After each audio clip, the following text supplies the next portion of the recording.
కురుక్షేత్ర యుద్ధం ముగిసింది. కాని ఆ గాలిలో ఇంకా రక్తపు వాసన, మరణించిన వీరుల ఆర్తనాదాలు వినిపిస్తూనే ఉన్నాయి. పక్కనే ఉన్న కృష్ణుడు తన చిరునవ్వుతో ధర్మరాజును శాంతపరుస్తున్నాడు. రాజ్యమంటే భోగం కాదు ధర్మరాజా, అది ఒక బాధ్యత అని కృష్ణుడు గుర్తుచేశాడు. యుద్ధం వల్ల శిథిలమైన హస్తినాపురాన్ని చూసి ధర్మరాజు కన్నీరు పెట్టుకున్నాడు. భీముడు తన గదను పక్కన పెట్టి అన్నకు బాసటగా నిలిచాడు. మనం గెలిచామా భీమా, లేక కేవలం శ్మశానానికి రాజులమయ్యామా అని ధర్మరాజు అడిగాడు. భీముడు తన బలమైన చేతులతో అన్నను పట్టుకుని పునర్నిర్మాణం వైపు అడుగులు వెయ్యాలని సూచించాడు. అర్జునుడు తన గాండీవాన్ని పక్కన పెట్టాడు. యుద్ధం గెలిచినా గురువులను, సోదరులను కోల్పోయిన వేదన అతడిని వెంటాడుతోంది. కృష్ణుడు అర్జునుడి దగ్గరకు వచ్చి కాలం ఎవరికోసం ఆగదని, కర్తవ్యం వైపు సాగాలని బోధించాడు. అంతఃపురంలో గాంధారి శోకం మిన్నంటింది. తన 9 కొడుకులను కోల్పోయిన తల్లి వేదన అగ్నిలా మండుతోంది. కృష్ణుడు ఆమెను పరామర్శించడానికి వెళ్ళాడు.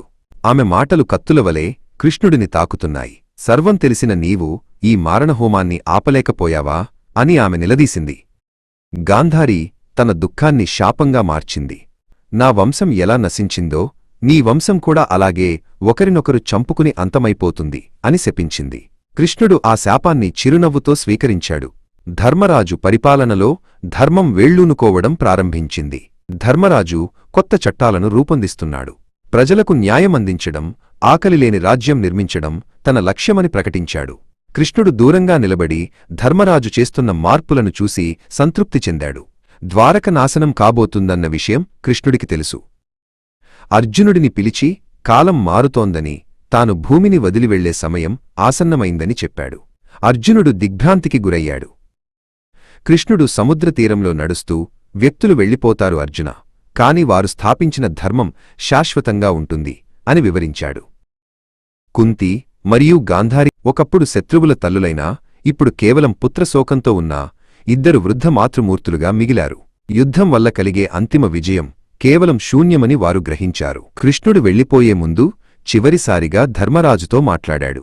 రాజా, కలియుగం రాబోతోంది. అధర్మం పెచ్చుమీరుతుంది.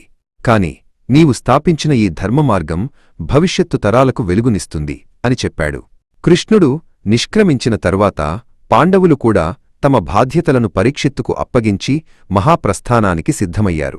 అర్జునుడు తన గాండీవాన్ని చూస్తూ కృష్ణుడి జ్ఞాపకాలతో కన్నీరు పెట్టుకున్నాడు. ఆకాశంలో ఒక కొత్త నక్షత్రం ఉదయించినట్లుగా ధర్మం ప్రకాశిస్తోంది.